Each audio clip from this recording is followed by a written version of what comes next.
Welcome to Heiko's Garage. My name is Heiko.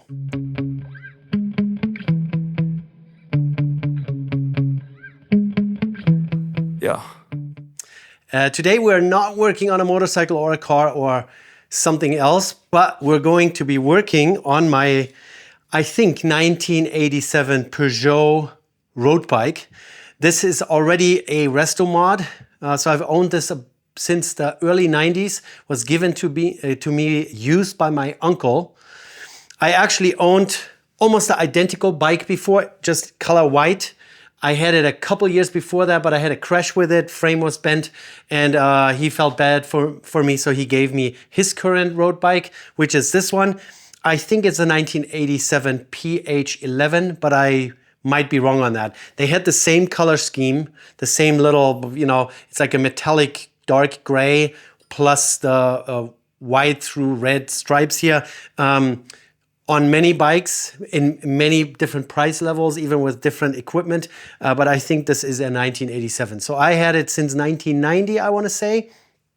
Then I rode it quite a bit, but then I turned 16, and in Germany you can ride 50cc little motorcycles when you turn 16.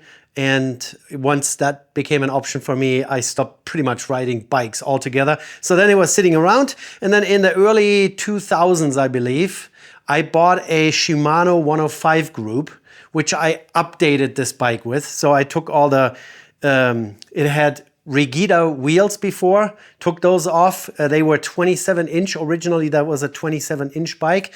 I took those off and then put a full Shimano 105 group on it with a new handlebar. It still had drop bars on it, and I put drifters on it. The Shimano 105 from 1998 or 1999 was the 5500 series. And those drifters, they were kind of known to be braking quickly. So I only had the drifters on there for, I want to say, a year or so until the right side drifter broke. And then I went back to down tube shifters.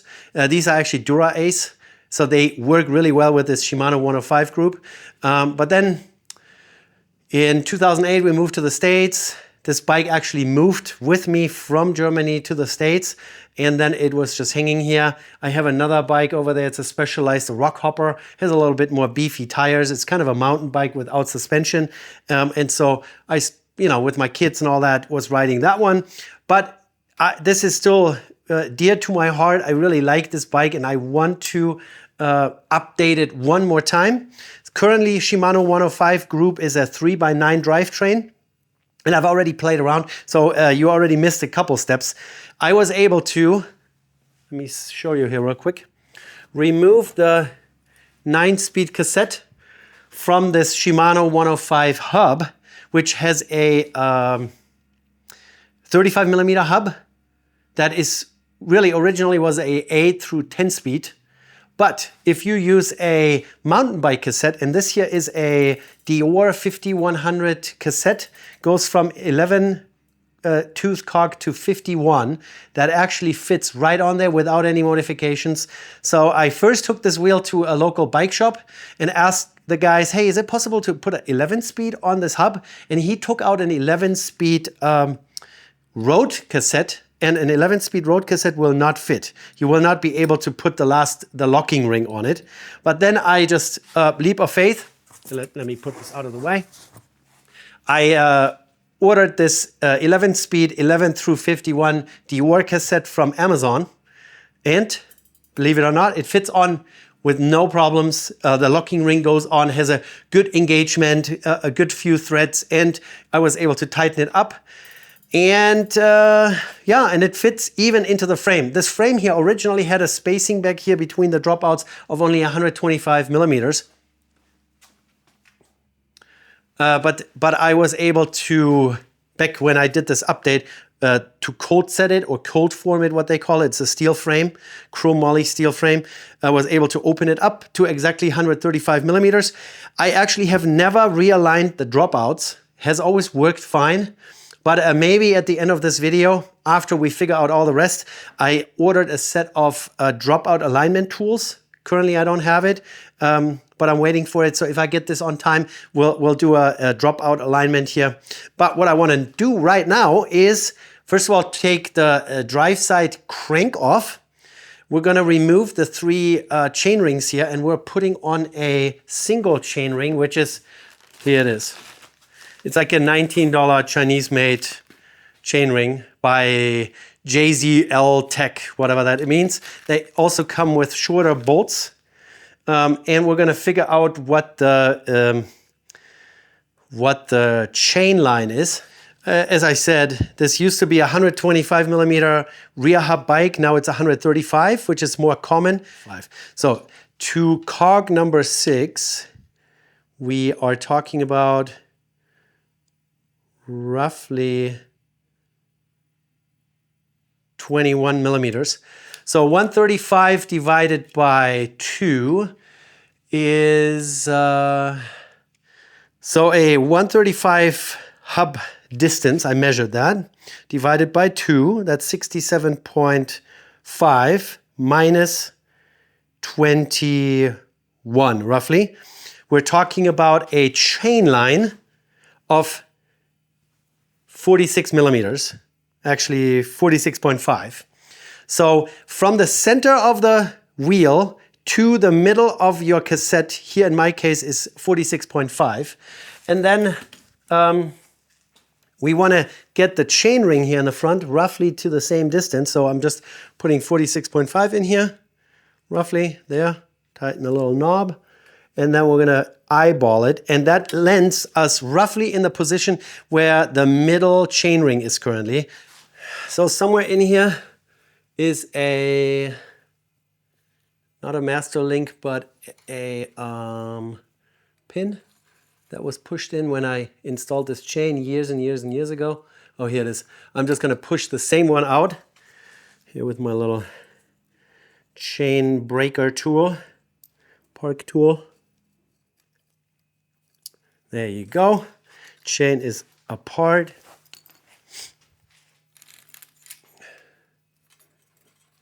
Yeah, this bike, it doesn't have that many hours on it. It hasn't been used all that much. Have that off. Now let's try to take the, this is a Holotech 1, not Holotech 2. So it's kind of a splined. Let's see if we can get this off without injuries.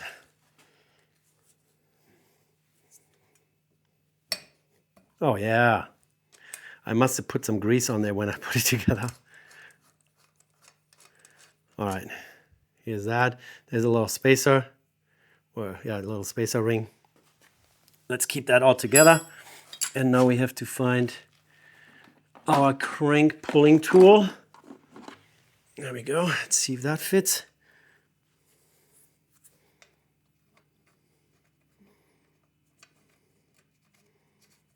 Yeah. If you can put it on there by hand without tools, there's no risk of cross threading that.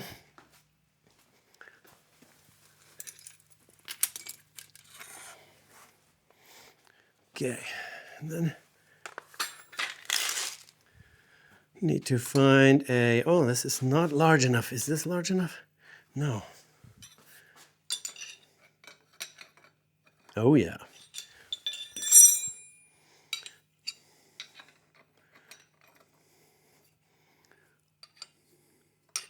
Okay, it just needs to pop off. Oh, that's coming off really easy. Oh, that's coming off. Oh no, maybe not.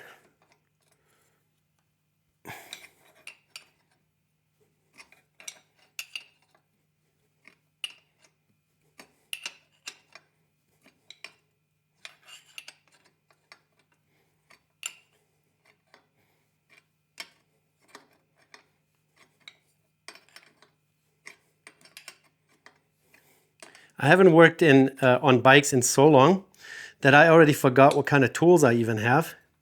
And then if you don't keep them in a central location, you really forget about it.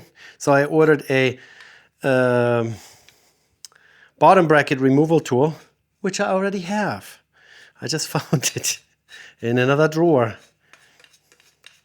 So we have that off. I'm kind of contemplating to take the bottom bracket out just so I can clean up everything down there. Yeah.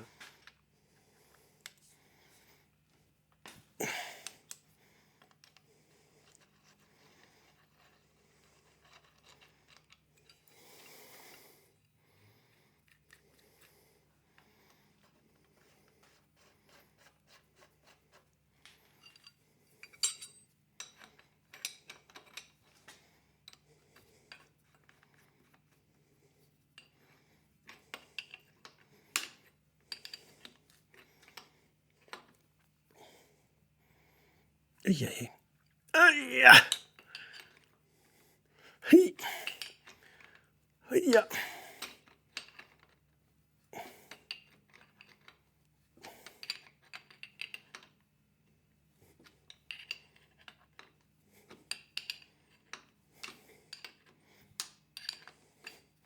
The pedals are cheapo Amazon purchase, I think. I might at some point replace those. They're not great, but they're doing the job for now. I don't even know in what side I'm supposed to start. I think maybe on this side. Oh, here we go. Oh, yeah. Is this tighter or looser?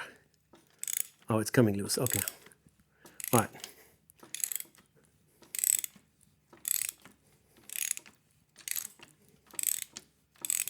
I think from one side you have the kind of a locking nut going on. I really only want to look in the frame here and see if there's lots of rust. I doubt it, because the bike really has been a garage queen. You know what I'm talking about. Everyone has one of those. But it's really too nice of a bike. Here you see the little aftermarket little fenders that I have on there, also from Germany. I've had those since the early 90s. Germany is a pretty rainy country, so when you want to ride bike, you gotta have fenders on a bike. So if you want to ride a road bike, you have to have fenders on the bike. Unless you really like to have, you know, here's a little bit of a rubber seal in here, a plastic insert. All right, that looks good. Nicely greasy here. So let's just get it out. Okay.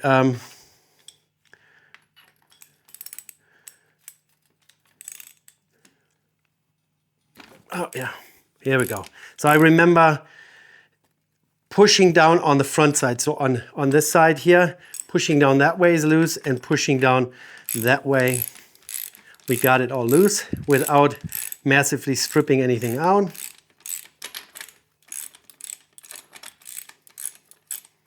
Very nice. Very nice. Okay, here we go. Yeah, this is it coming out? It's a one piece. And what does it say on here? Sealed cartridge unit, Shimano BB6500, made in Japan. And it even tells you which side is where. So right side is this end, left side is that end. Yeah. No manufacturing date on there. But that's no big deal. And it's very smooth in there still, so we're definitely not replacing this anytime soon. Clean some stuff here. So what do we have here?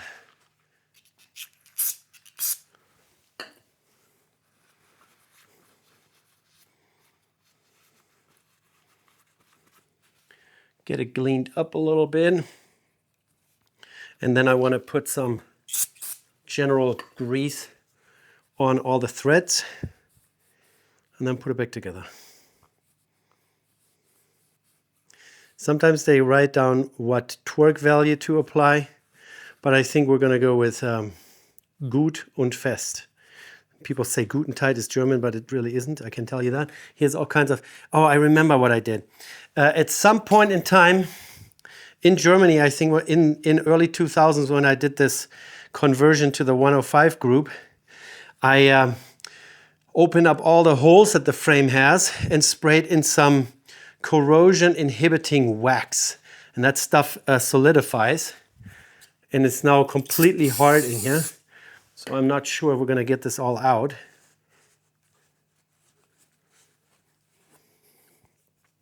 definitely did its job. It's very nice and clean in here.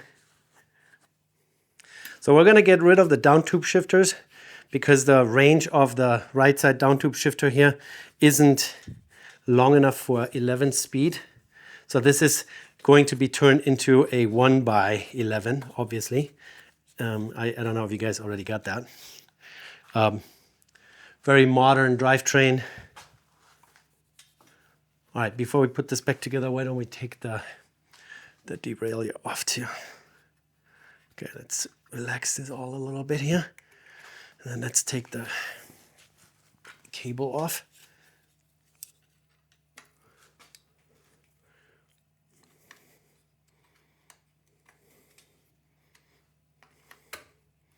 Yep, there goes the cable, so that's good. This screw we're going to leave in here so we don't lose it if we ever need to use this again. And then that one over here.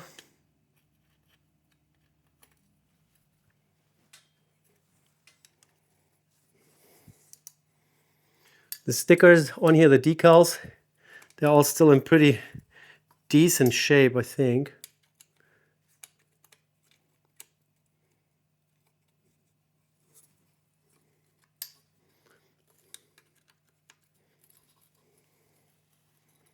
Okay, this screw has to come out.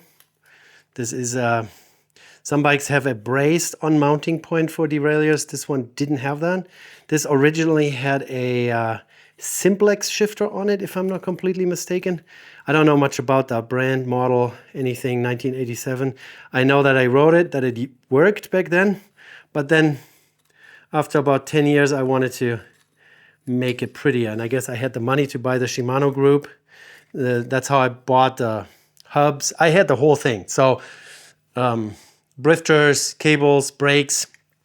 What I also didn't know back then was this was originally a 27-inch bike frame, 27-inch wheel. And these are 700C wheels. And the rims are actually a little smaller than 700C rims. And so my original 105 brake calipers, they were the short reach ones. This one here is now replaced. I don't even know what model Shimano this is here, but these are mid reach calipers to actually reach the 700C. So I was always working it with short reach brake calipers, and they were really riding at the top edge of the rim, and that was never great until someone told me, yeah, you have short reach calipers, but you need mid reach calipers to make this all work. And this one too. Very good. It's really in great shape. I didn't booger it up when I installed it back then. All right. So that's all very nice and clean. Let's grab some grease here and let's just put that in for now. Okay, just a little grease on the. You know, I just watched a Park Tool video about the bottom bracket installation and the cranks and all that. It was really funny. So first they were talking about putting Loctite or thread locker on here. And then suddenly they switched over to, oh yeah, use anti-seize. And then finally they were putting grease on there. So definitely completely different applications. If you put anti-seize or a grease on it, that will help you to take it off in 10 years. If you put thread locker on there, you're doing that because you wanted to prevent it from coming loose. So I don't know exactly what they were thinking in this video, but I guess it depends a little bit on what type of bottom bracket, how it's installed, how likely it is that you will have to take it out again. So you got to make sure you don't cross thread it. So I always recommend tighten it as far as you can first with your fingers. As long as you do that with your fingers, you are not cross threading it. It's kind of the same with spark plugs on a car or a motorcycle. As long as you can turn it by hand. Oh, maybe I should put a little bit of some grease on the inside here too. there's a kind of a rubber seal on the inside. Probably slides on a little better if I do that.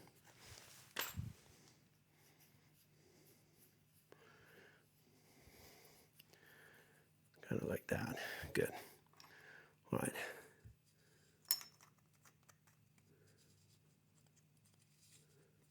Yeah.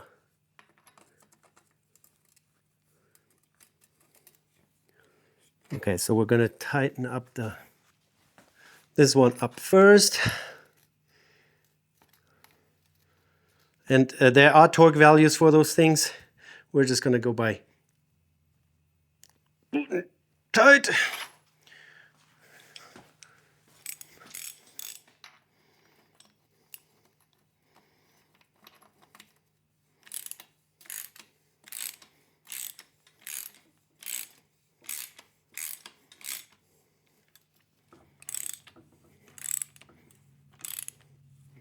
Okay, and tight. Oh, yep, click. So let's now spin over there. We're going to take the derailleur off, take that all loose. And that size. All right. Like I said, I am hoping that I can reuse, oh, that's the wrong one. I can reuse at least a cable housing. They're nice Shimano cable housings. We'll definitely have to replace the cables, but this stuff is so nice. The 5500 group, well, the Shimano 5500 series, I should say, from, I think it came out in 1998. All right, let's see if we can, I have to clip off the cable end. For a bunch of tools. Here's the Hosan cable clipper.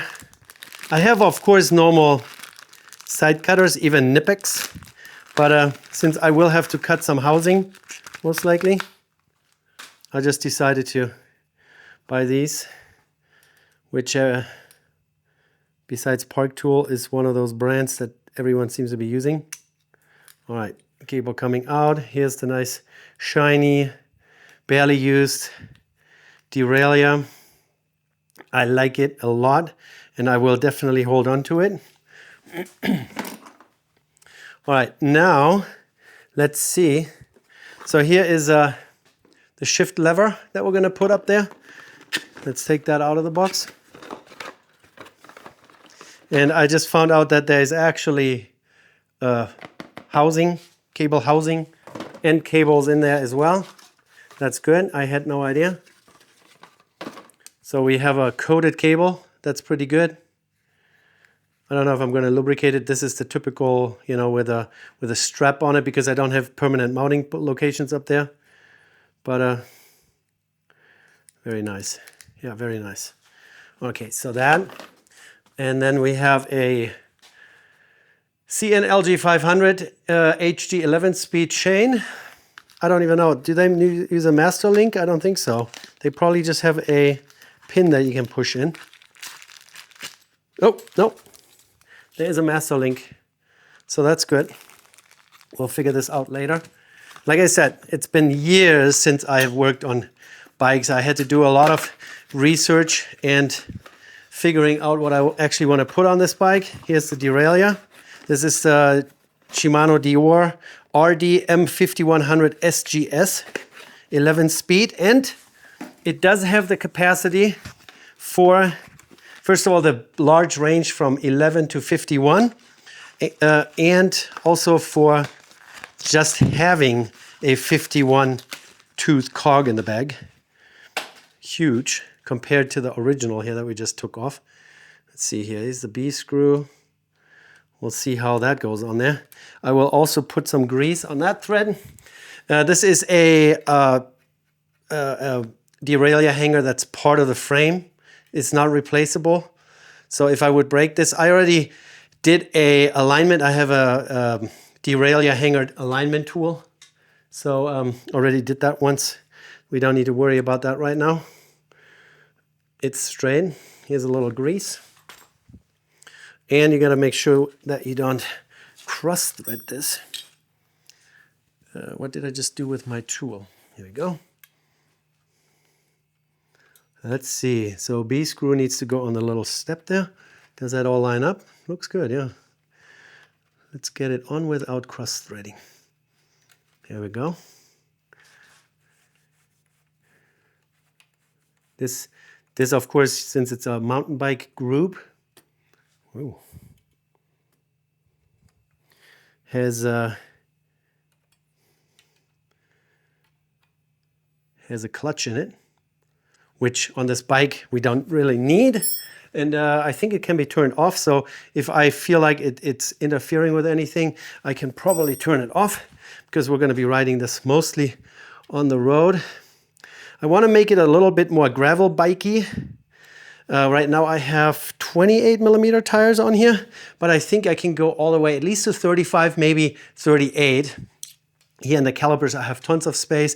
Towards the frame I have tons of space. Even here, the tightest spot right there where I'm sticking my finger, that would be between the chainstay here and the tire. But I think I can at least go to 35. I will eventually try that out, but that's not the objective here today. All right, let's put the B screw in a little bit. Oh yeah, oh yeah, yeah. Okay, perfect. Oh, this is, okay, how do you, oh, that's a lot of clutch. Clutch was off, okay. I have to play with the B screw a little bit later. But yeah, derailleur is hanging. Let's make sure we tighten this up properly. What's a little sad is my old derailleur here had a cable tensioner. This one doesn't. Probably have, I hope they have, yeah, they have an adjuster on the shifter, so that's good enough. So we only need a shifter on one side. And looking at the cable here, cable housing, that would work. It fits right in there. It has nice metal ends on it. So that would work. It's maybe a little long. I might clip this off a little bit, but that would work. All right, let's pull off the cables, because we don't need these cables no more. There's cable one.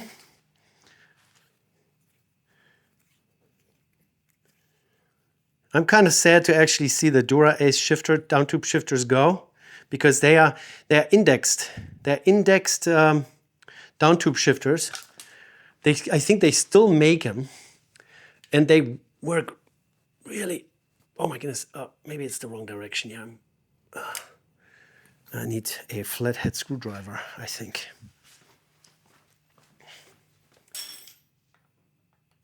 Yeah, find a nice fitting flathead screwdriver. Here we go. All right, that's off. I can't even see if you guys can see what I'm doing. Right there. And then the other side, we really don't even need to put anything back on. Come on, where's the slot? I'm too lazy to go. Oh, does this just come off with this little knob here? Yeah. Yeah, I'm kind of sad to leave. This is so vintage. I like down tube shifters. They are very inefficient maybe, very slow. But since I've always been just casually riding, I've never ridden for competition or anything like that, I really need to make sure I keep those parts together. If I lose any of this, that would be kind of a shame. Especially, who knows, maybe in another 10 years I want to put it back to 3x9 for sentimental reasons' sake. Yeah. Let's clean that off a little bit. Oh, there's another piece. Almost forgot that here. What a shame that would be. Yeah, this bike is still in really good shape. What I'm also going to take off right now is this bottle cage and this pump holder here, because I think I want a different bottle cage as well. And I'm not going to ride around with this cheapo bike pump. If I find a nice quality bike pump that I can carry around, that's working maybe a little better.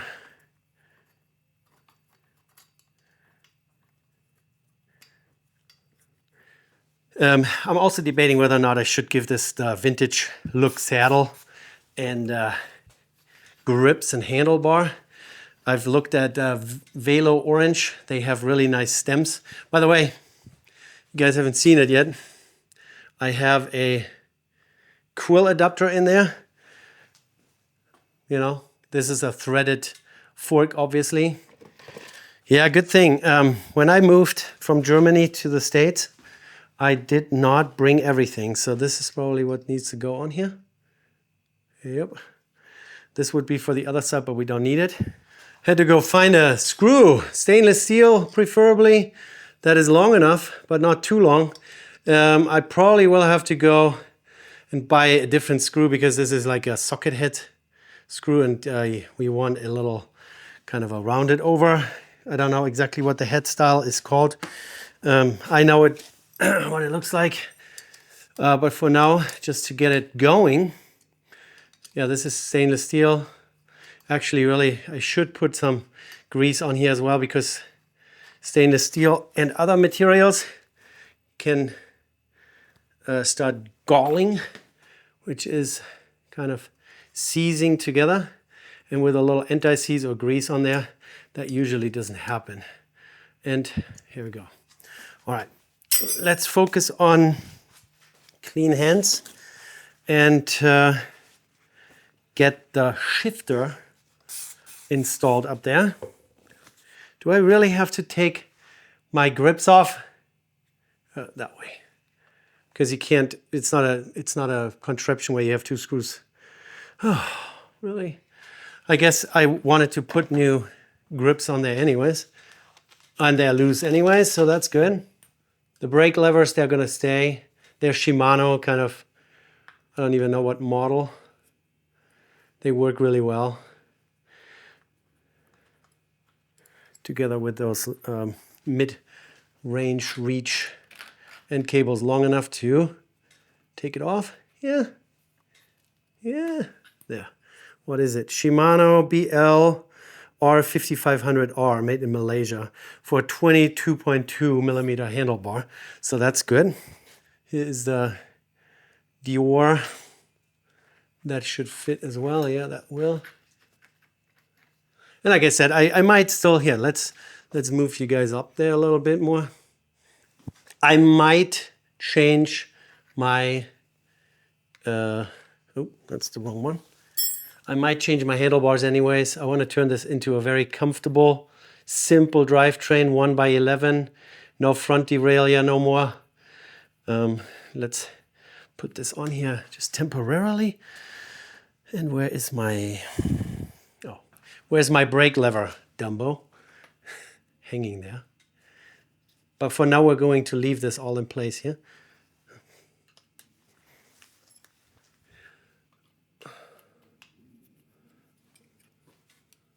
Come on, go over the end. Go over, yeah. Okay. Let's see how those fit together without interfering. Oh, that's perfect. Yeah, very good. Yeah, for now, let's just clamp it in place a little bit until we know what kind of grips we have. Then we can shovel this all around.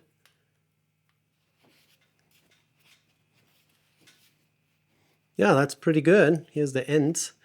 Plastic. They must have been really cheap. So this needs to all come around a little bit more. Just looking at the other side there and the position of the brake lever. Kind of like that far. Oh,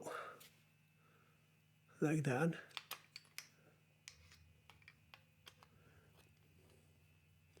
And then later we can figure out in which angle we want the shifter here.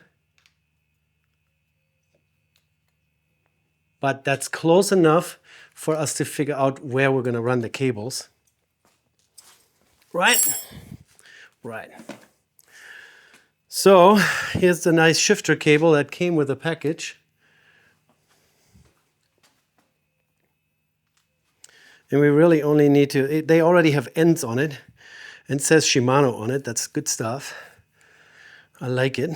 I do still have a couple smaller pieces. Good cable though. It's a coated cable. So usually you don't need to, at least not immediately, lube them up. Some people are probably would be screaming if I would. Okay, some shifter cable here. Probably still from the days with my Brifter. And would this be, oh, this would be almost perfect.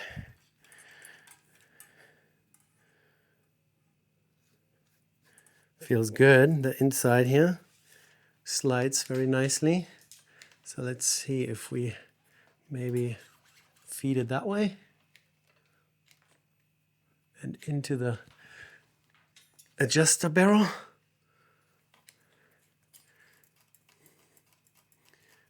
And then stick that through here. So what do you guys think about that now? I think we can make it a little shorter, right? Yeah, let's pull that out one more time. And that's where my new tool comes in handy here. The Hosan, made in Japan. We're just gonna snip it off right there. Oh, maybe one more time. Still kind of ugly. I'm disappointed, Hosan. Now we're using my Nipex side cutters and just nip off another end. That's much better. I shouldn't have bought the Hosan. There's actually still an opening, and now you just wiggle something around in there to open it up, make it a nice round opening. These cables here, the housings, I think they're actually lined, Teflon lined. That's why even this old piece is still beautiful. All right. And if I don't like it, I have so much extra housing now that I can cut this 5 more times.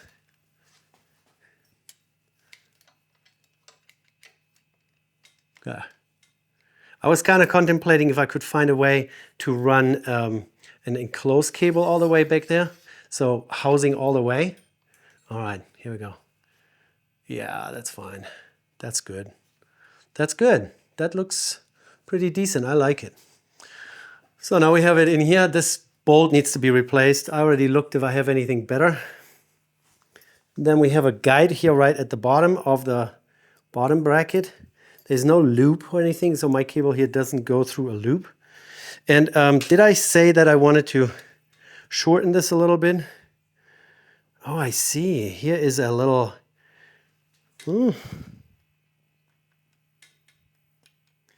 Yeah, back here it feels like it could use a new cable housing. This is a little too stiff.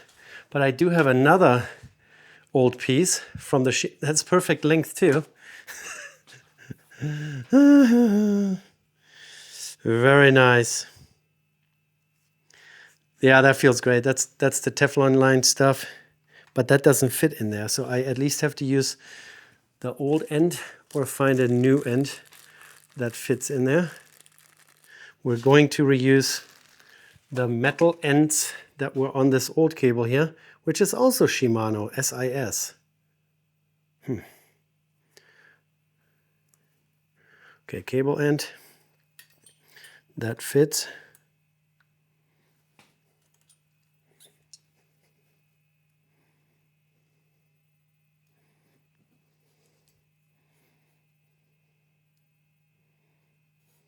Better. That feels much better. I feel like I want to loop the cables. What do you guys think? Should I loop cables that are obviously, because of the blue color, if there's some sort of coating on it?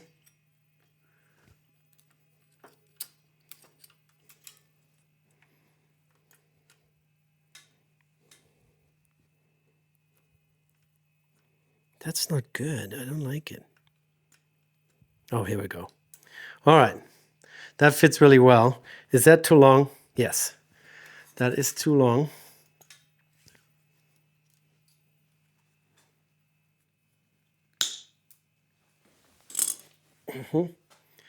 And then make sure we open this. Oh, this needs to be snipped off one more time.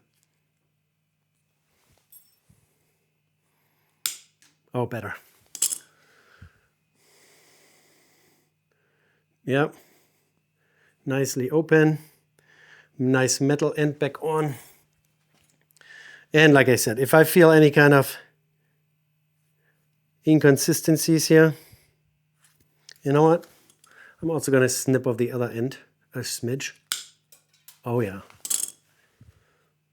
If you have a side cutter made by Nipex in Germany, just use it. That looks good.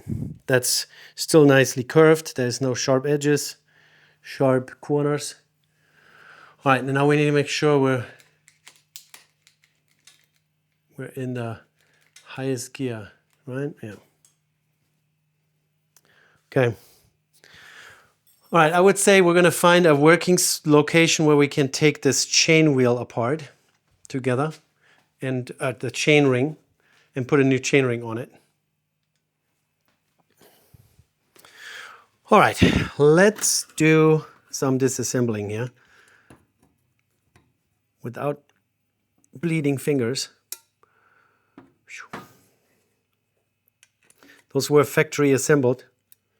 So, oh, that was tight. Yep. Factory assembled tight. Oh, yeah. And you don't want to go across one of those chain rings with your knuckles either. Ah, there you go. These are all going to go in a box. I'm really glad that I can reuse the... This is a 130 BCD. Bolt center distance. Is that what it is? Bolt center distance, I think. And you can find 130 BCD chain rings. Of course, you can only go down to a certain size. So I think the original middle one here is a 40. And the one that no, this is a 42. I think it's 52, 42, 30 is what this is. Once we're done here, the assembly, I want to show you guys a web page. So stay to the end. I want to show you this a really cool web page that I found where you can calculate your transmission ratio, so to speak, for your bike setup. So we can compare this 3x9 with a new 1x11 and see how much range, gear range, we actually gain by doing that. And with a 40-tooth chainring in the front and the 11x50 in the rear, man, are we gaining a lot of range. We're going to lose a little bit top speed, but I really don't care. I live in mountainous terrain, and even if I want to ride on the street, going up the mountain behind my house, going up the highway, or street, not highway, I think it's a state route, officially. So here's the biggest one. Here's the middle one. And now we have to take that off. I don't even know if you guys are looking. Yeah, that's perfect. Okay. Oh my goodness. Ay, ay, ay. Oh, yep. Oh yeah, and almost got my knuckle here with a chain ring. Let's maybe put it on the table here. Oh,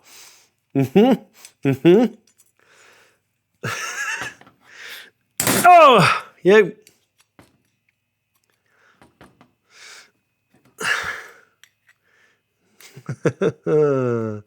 Oh my goodness. One screw's left. Oh! Whacking my pedals here on the metal. It's like a filing cabinet that I'm using as a little makeshift workbench. It works. All right. So once we have that off, I would say we need to clean this a little. Yeah, look at that. let's grab.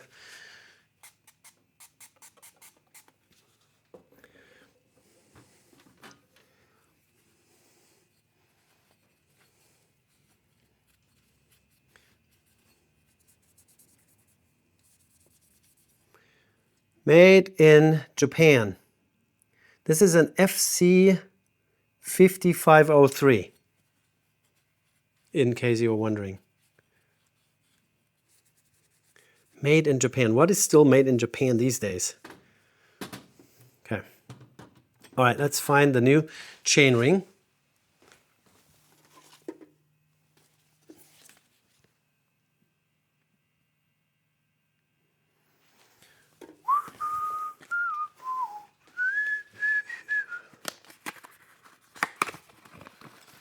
So like I said, it's complete cheapo, 130 BCD, 40 tooth, made in China.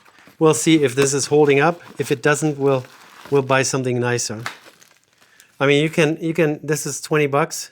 You can totally, when I have that on the outside, I'm assuming, you can totally spend like $80 for a chainring. Does that fit? Does it fit? Oh yeah, look at this. So this is like made in Japan, but here is a sliver of aluminum from the machining still hanging on there. And that's not from, here. There, see that? Was on the inside where the chainring really didn't touch. But yeah, anyways. So let's assume this is hanging down. You can read the Holotech.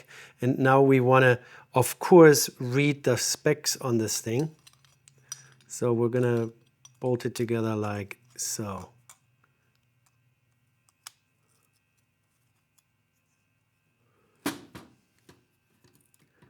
All right, lined up. And then they give me those new bolts. Why do they tape this on here? Let's see how long that is, if we can actually bolt it together. Or if we can maybe, no, I think the old ones, they are pretty long. Let's see. These are for sure a little shorter, yep. And the bolts, so let's see. These are the nuts, these are the bolts. Nut from behind. Yeah, it fits right on there. So this is definitely usable.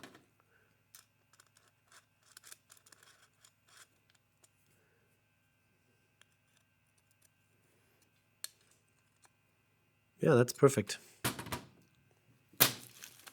That's perfect. So I bought this particular kit just because it came with shorter bolts and nuts.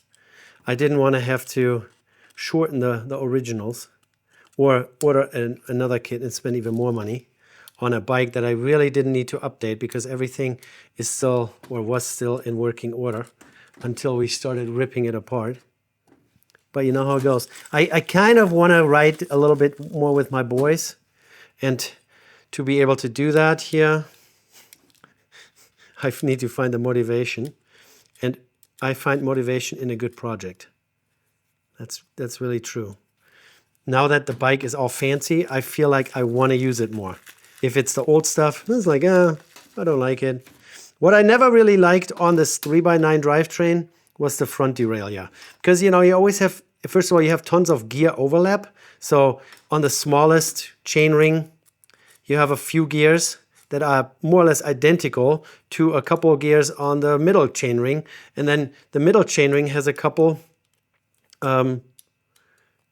gears that are identical to the middle chainring. So it's always overlap. So in reality, instead of 27 unique gears, you really only have like 20 maybe. All right, guys, I promised you to show you a gear ratio calculator that I find really useful. And it really shows you when you do an upgrade to your drive system, what kind of gear ratio gains or losses you're going to have. So let's take a look at this real quick, okay? So this webpage is gearcalculator.com.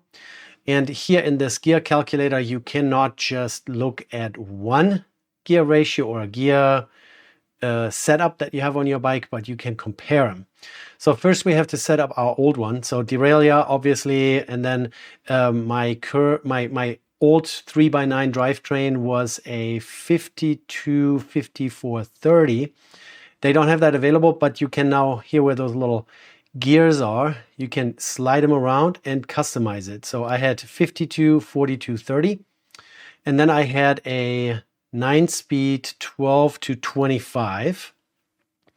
And I have a tire size of not 27, but 28 millimeters. That really doesn't, make such a big difference. Cadence and chain angle and whatnot and display teeth, that's fine. Yeah.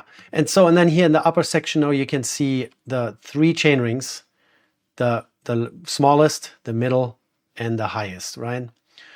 So, and now we can compare. So we click compare. Did it just kick us off? So now you can always select the top one, 1225, and that is 30, 42, 52. Yeah, that's that. And then you click on the lower one, and now we can do, we have a single chain ring, which is 42s, and we have an 11 speed, 11 through 51. Here's 11 through 50, 1151, Shimano Dior. And the tire size remained the same. So now you can literally compare top to bottom 3x9 to your 11 speed. On the 3x9, I mentioned that earlier in the video, that you have a lot of overlap.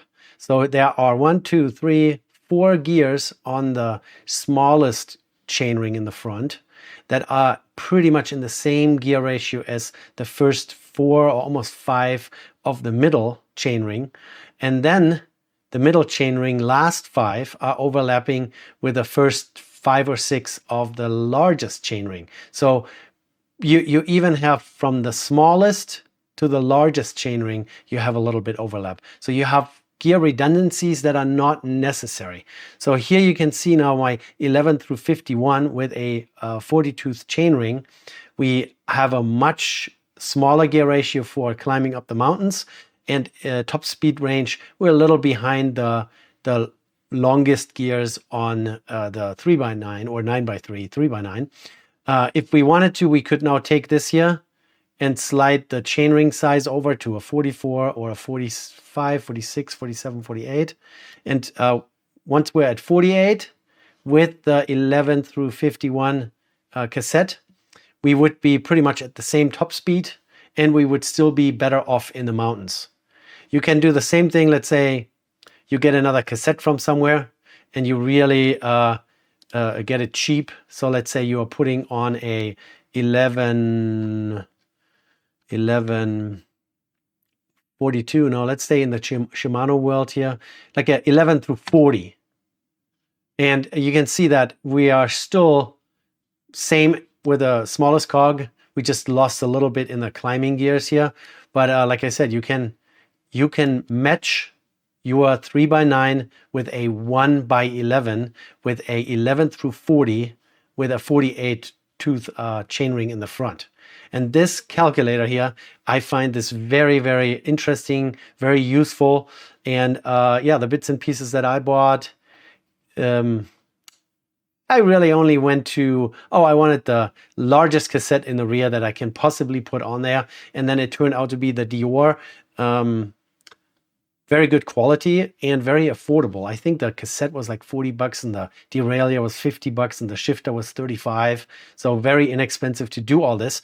And if I now want to play around with chain rings, I can get my top speed range with a 11 cog gear and a 48 tooth chainring in the front back to where it was, and still have a little bit more mountain climbing capabilities here. But at the moment, the chain ring was the cheapest, $19, including the mounting bolts. So that is really an easy, I can get a few and just swap them around. And you may or may not have to add a link into your chain if you're going up in size of your chain ring. But the Dior M5100 derailleur that I have currently has a pretty large capacity for difference in small to large cog. So there is a lot of forgiveness left. So if I increase my chainring by 4 tooth, I think we'll still be in the range of acceptable with the chain length. But if I would go to 48, I would totally be right up there in my top speed range and still be a mountain climber. So yeah, this is a pretty cool webpage here, gearcalculator.com. You can play around with your own gear ratios and your chain drive. Really nice. Alrighty, guys. Tight. And yeah, and then you have the whole mess with the front derailleur. It was working fine. There wasn't massive rubbing, but it's you know, a noisy shifting process. And now with this 11x51, I have a much broader gear range. They talk about drivetrain coverage, I think. It's expressed in percentage. So we're going from like 360% to 460%. And I have also ultimately much lower gearing when I go up mountains. And if I make this bike a little bit more gravelly, if I actually manage to get a 35mm gravel tire on there, we can even go on some little gravel roads here. Mountain gravel.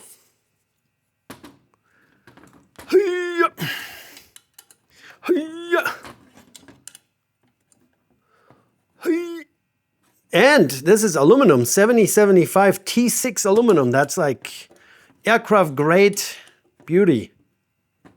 Okay, look at that. So what do you guys think? I should put some spline lube, some lubrication on the Holotech 1, this very toothed spline here. Some grease on it so it doesn't corrode and get stuck. Oh, I like it, man. I hope it's gonna all work out. I mean, like I said, the Chainline front and rear is like perfect. So middle cog and this chain wheel here is perfectly straight. That goes on really easy. This is not a tapered spline.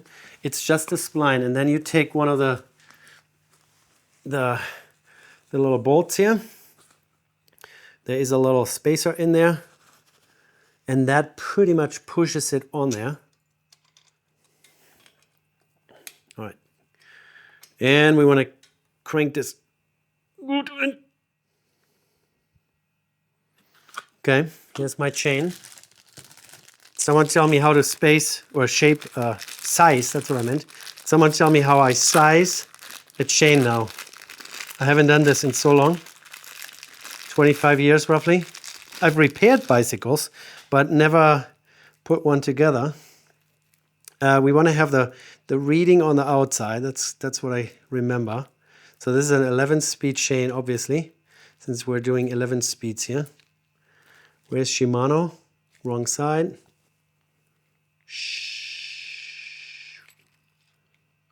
Shimano.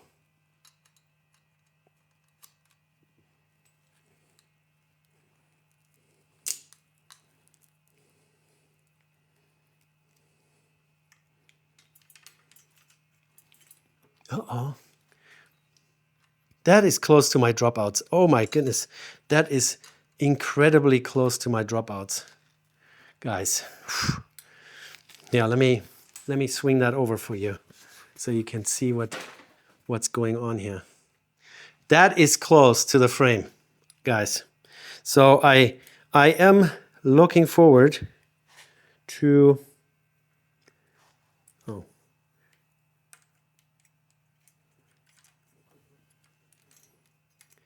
getting the dropout adjustment tool. That should show up here sooner or later. It's already shipped. I want to at least make sure everything is copacetic in terms of dropout alignment. Hello. So I'm cheating a little bit. I just read up on specifically this 1x system here with a huge rear cog. So I'm just going to take the chain out of the derailleur one more time, because at least smarter people than I recommend not to run it through the derailleur, but rather put it around your your largest, around your largest cog. Then roughly in the 5 o'clock position here, like so. Oh, we're already screwing it up. So largest cog in the rear, 5 o'clock position here. This is a female end link, or the inner link, outer plate, inner plate, I guess you would say. I don't know what the official bicycling terminology is. Oh. Hello. Oh, we're missing down there. So you got to make sure you have it properly on there, or else you're going to screw it up. Yeah, and not let go of it either.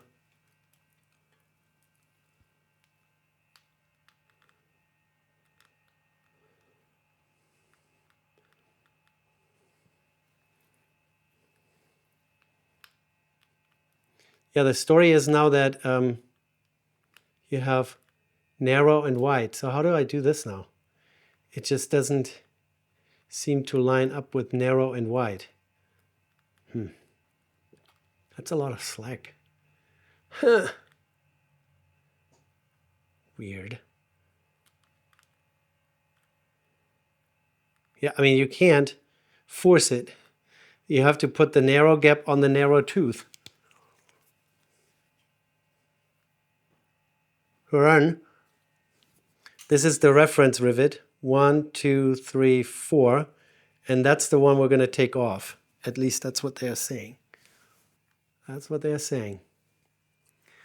We'll see if that's going to work out for us.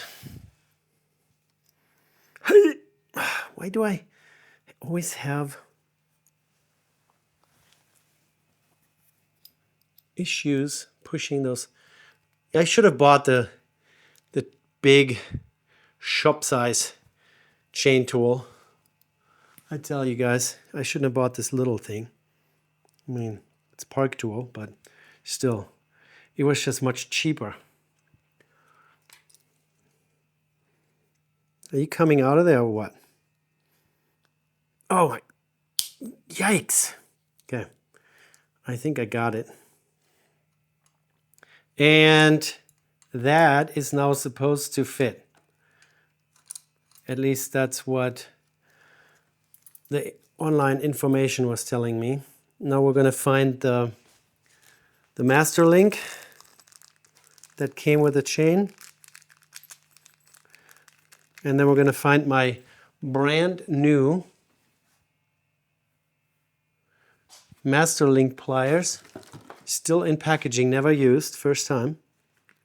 Smart people, they have a little wire tool to put this under tension. I don't have it, but maybe I should have it. So I wonder if we can make one out of a coat hanger quickly.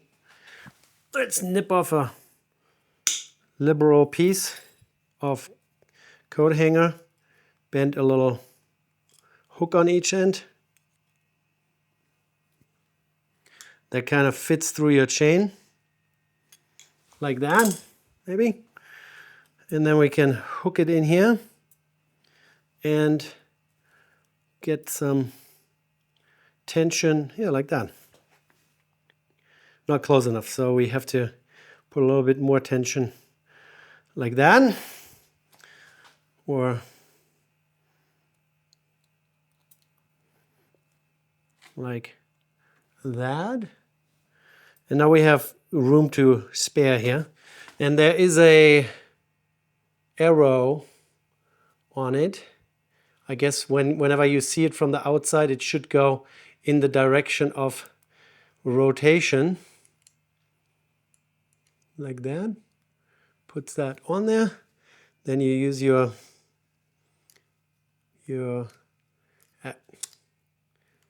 master chain link tool. Hello? Some people do it just by using their cranks. It's the first time that I'm actually using a chain with a master link. Oh. And then you just pull on the handles.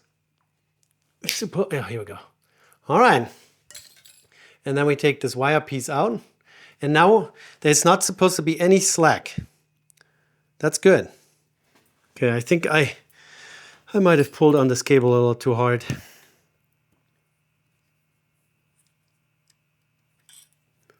Let's see if we can. That's 11 speed. Ooh, and the chain does not rub on anything. I'm so excited. That's quiet. That's already really good. So now we just have to get the cable on there. I just loosened up the front tensioner on the shifter a little bit so that we have adjustment in both directions. So we can make it tighter or looser.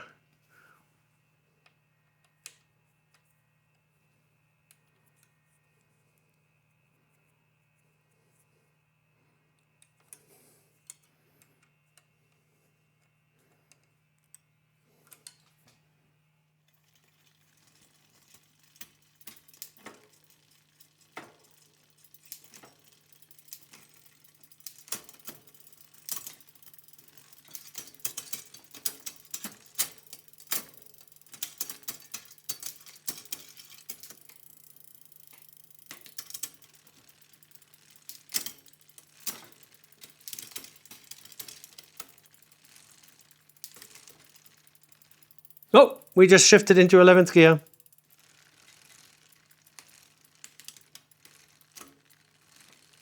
Ten, 9, 8, 7, 6, 5, 4, 3, 2, 1.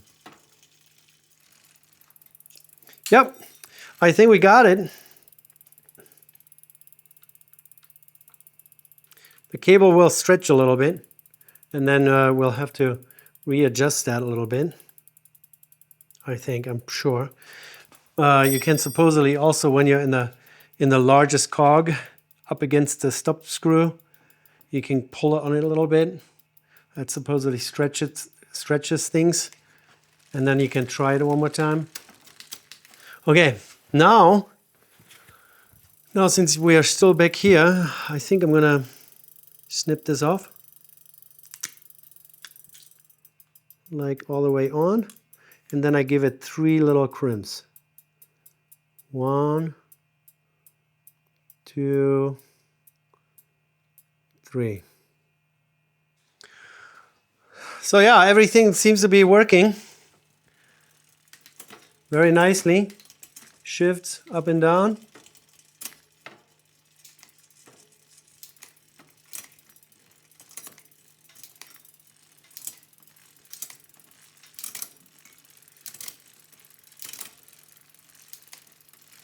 Very nice, very nice. And the chain makes a nice S turn here.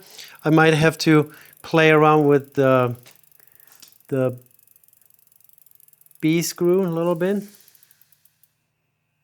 Maybe. We have it extended quite a ways.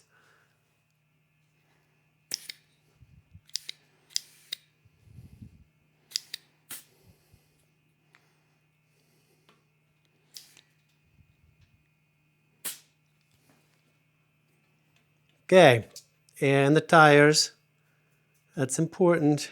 I don't know what happened to my Presta valve cap here on the rear wheel.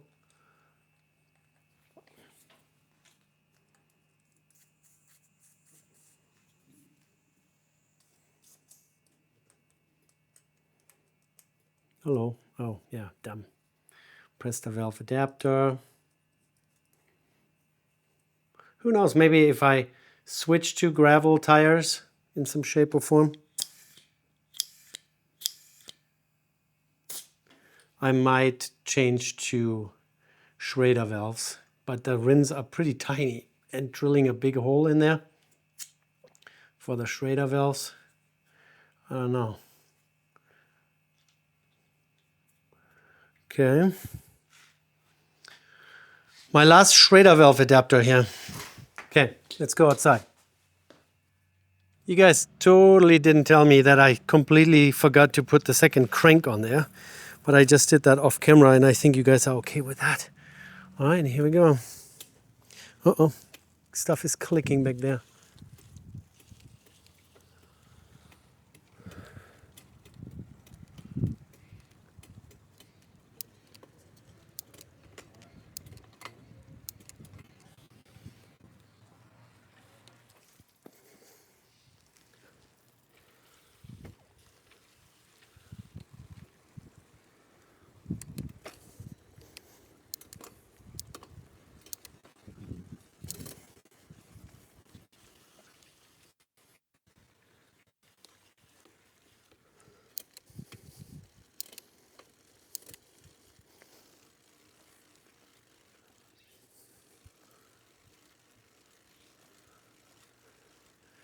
The 51, I think that's crazy. Being on the largest cog in the rear is like, I think I can go up any mountain now.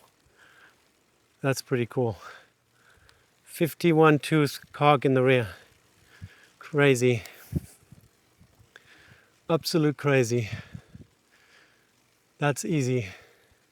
This is pretty steep. I don't know exactly what the percentage is here. But that's perfect for an old man like me. I can now clearly, totally, yeah, the front needs to be higher. What do you guys think? I am way too sporty in this position. What do you guys think? Does that go with this bike? The orange handles here, orange reddish. Oop, end cap. These are locking, double locking. I don't know. And I don't know if I like this locking mechanism here. This is, I think, for a bike like this, it's a little overdoing it.